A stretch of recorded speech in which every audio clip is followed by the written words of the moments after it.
რამდენიმე თვეა საქართველოს დაცულ ტერიტორიებზე.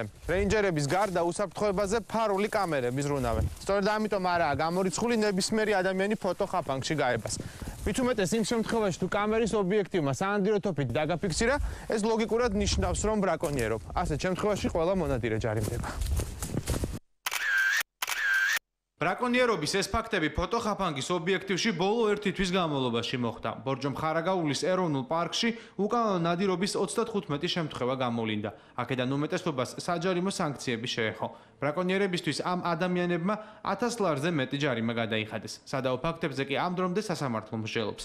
ფოტოხაფანგებში მოხვედრილი მონადირეების უმეტესობას ტელეკამერებთან საუბარი არ სურს. წავედი სოკოზე და რაღაცა კამერები დაუყენებიათ, რა ვიცი მე, რაღაც უბედურებები და იმას დაუფიქსირები ვარ ეხლა. სოკოზე წავედი, თოფი წავიღე, ტყეში მივდიოდი კაცო. დათვი რო შემხედრო და არამე, თავი დამეცვა, მაგიტო წავიღე თოფი.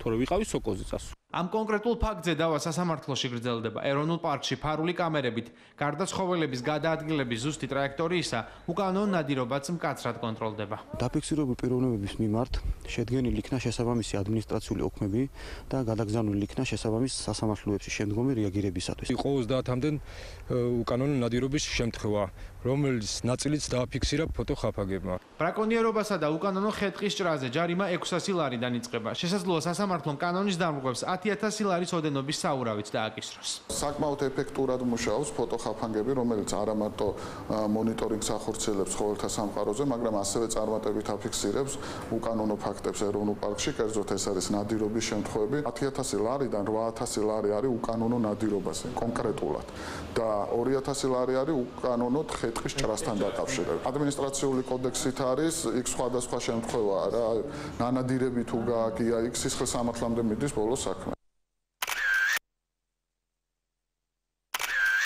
ეს ფოტომასალა ლაგოდეხის ეროვნული პარკის არქივში ინახება. ბოლო თვის განმავლობაში დაცულ ტერიტორიაზე დარღვევის 10-მდე ფაქტი დაფიქსირდა. ნაკრძალში ფოტოხაფანგები ძირითადად იმ ადგილებში მონტაჟდება, სადაც ცხოველები გადაადგილდებიან. ადრე იყვნენ შემჩნეულები, კაცრად აკრძალულ ზოლში.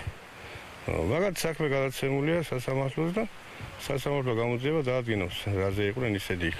2012 წლიდან დაცული ტერიტორიების ეროვნული სააგენტო პარკების ისეთ სათვალთვალო კამერებით აღჭურვას გეგმავს, რომლითაც დარღვევის ნებისმიერი შემთხვევა ონლაინ რეჟიმში რეინჯერთა ოფისს მიეწოდება. ერთ კვირაში ფოტოხაფანგები თუშეთის ეროვნული პარკი, რამდენიმე კვირაში კი მტიარალას და კოლხეთის ნაკრძალი აღიჭურვება.